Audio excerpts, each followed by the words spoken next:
So, a lot of people ask, how do I find a partner? Or maybe, how do I make someone really fall in love with me? Yeah, those are common questions. But our deep dive today suggests the real question is actually, well, it's deeper. How do you build that foundation for love that's healthy, meaningful, and actually lasts? Exactly. We want to go beyond the quick fixes. Right. We're exploring the psychology, the practical steps for you to become sort of a loved person and really form genuine connections. This isn't about tricks. No, definitely not. It's more a journey of self-discovery. We're going to unpack 3 main areas. Understanding yourself first, then navigating modern dating, and finally mastering how to sustain those deep relationships. And importantly, how to protect yourself along the way. Okay, let's dig in. Part 1 seems to be all about the inner game, building your own value. Our sources are pretty clear. The absolute first step isn't meeting people, it's understanding and maybe loving yourself. That's spot on. Low self-esteem often leads to this constant search for validation from others, right? And that just creates this anxious cycle. It's a real barrier. So how do you actually boost that self-esteem? What works? Well, it's less about comparing yourself, scrolling through feeds. It's more about setting and actually hitting personal goals.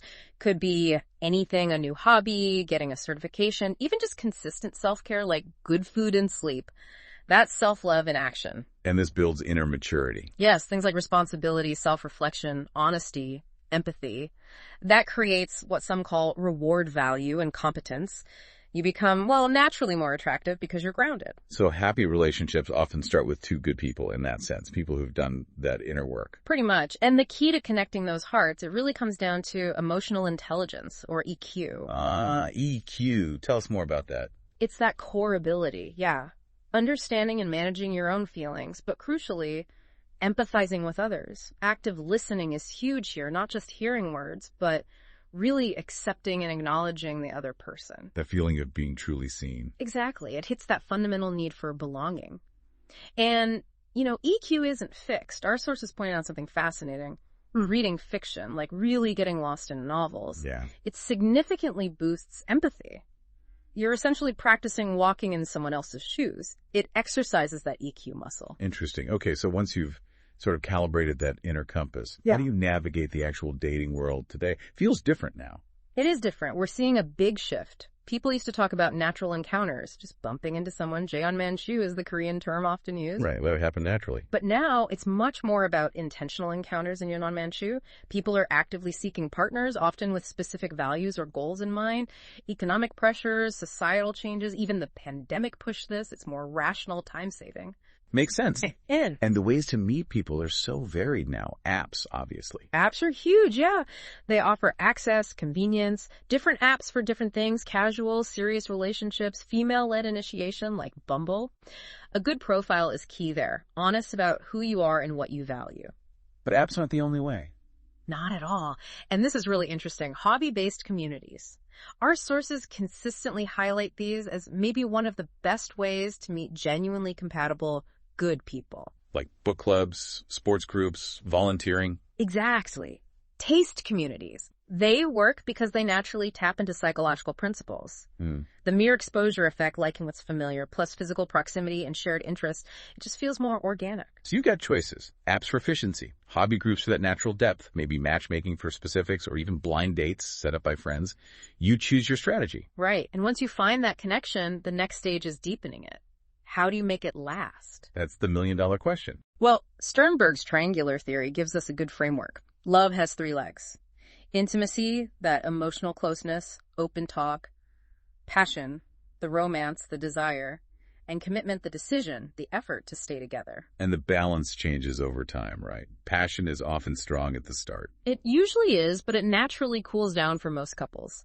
Sustainable love really relies on actively nurturing intimacy and commitment. Little things like saying thank you, making future plans together, that's the work. Communication must be massive here too, especially around conflict. Absolutely crucial.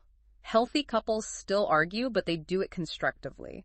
Using I messages is key. I felt X when Y happened, instead of you always do Z. It avoids defensiveness. And that 5.1 ratio from Gottman. Yes, psychologist John Gottman found happy couples have at least 5 positive interactions, like praise, a hug, encouragement for every 1 negative interaction or conflict.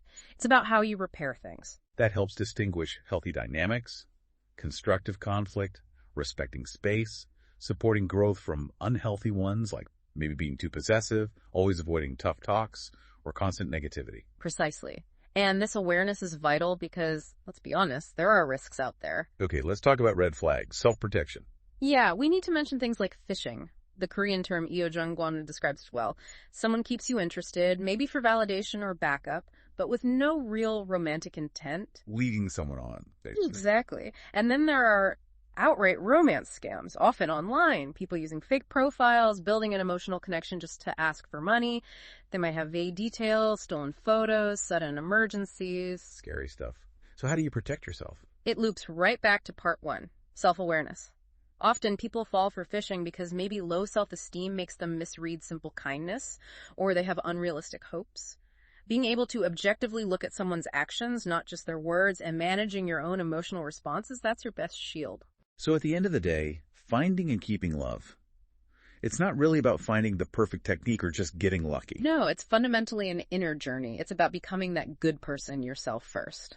So, to recap for everyone listening, the effort seems to be threefold. 1, actively diversify how you meet people. 2, continuously work on both your inner self, your self-esteem, your EQ, and, yes, your outer appeal too. And 3, consistently practice those relationship skills.